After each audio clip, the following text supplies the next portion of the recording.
Well, thank you, Madam Speaker. You know, it's amazing how easy it is to get unanimous consent when one needs unanimous consent. I think the timing of this is remarkable, given the topic of the motion that is before us, Madam Speaker.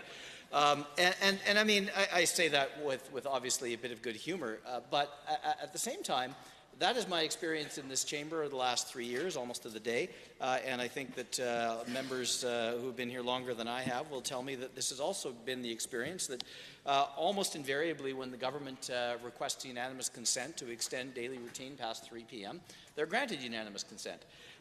So what I'm really curious about is the timing of the changes to the standing orders here. We are now 3 years into this legislature. But for one very small example, which really had no material impact on the government's ability to conduct the business important to our province, the government has decided now is the time to bring this standing order change. So it makes me wonder why that is. What's cooking? What's coming next week? What's coming this fall, such that the government feels there's some risk that a member of the Assembly might not grant them unanimous consent?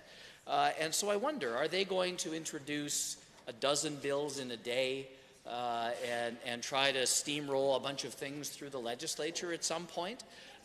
Is there some incredibly controversial bit of legislation on its way that we haven't been told about?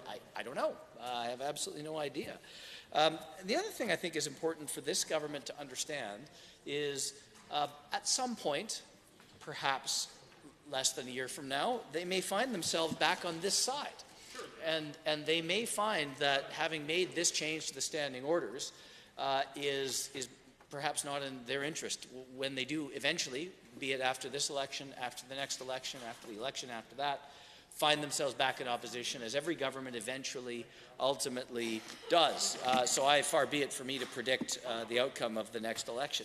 And I don't mean to be cynical, but is this something that the government's going to change under the auspices of it simply being just a technical, small, little, niggling little change, use it to their advantage for a session or two, and then right before the writ is dropped, change it back because they think that perhaps they're going to find themselves on the receiving end of some of that stuff. So, you know, I don't know what any of those, whether that is what the government is thinking. I do find it suspicious that this is coming up now, and the opposition, as the government House Leader has said and has spent a number of years in this very region here of the House, very capably using whatever tools he has at his disposal to hold the government to account, and sometimes those tools include withholding unanimous consent. I can't see a plausible scenario where the opposition would use a daily routine filibuster to somehow frustrate the government's ability to introduce bills by perhaps just tabling, repeated tablings over and over and over again. But of course that wouldn't work because it happens immediately after introduction of bills. So I can't really see a scenario. I suppose we could come up with several petitions, but that's not very easy. I suppose we could contrive to introduce every single one of our staff members at great length, but I know, Madam Speaker, certainly if you were in the chair, you would never allow us to go on and on like that. Member statements could only be 2 minutes long. We have no control over presenting reports by standing or special committees. I suppose, bring some notice of motion. That's very brief.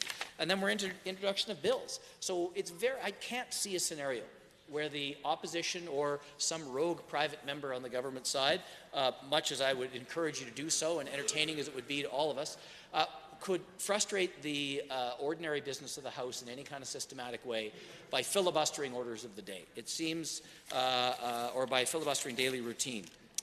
It seems incredibly unlikely. So I'm just left wondering why. Why is the government bringing this at all, A? And B, why now? When this is something that could have happened a year in, 2 years in, the government House Leader knows standing orders better than probably anybody in this Assembly, with the possible exception of the Honourable Member for Vermilion Lloydminster. I feel like I'm learning at the knee of the masters as I go on my journey here in the Legislature.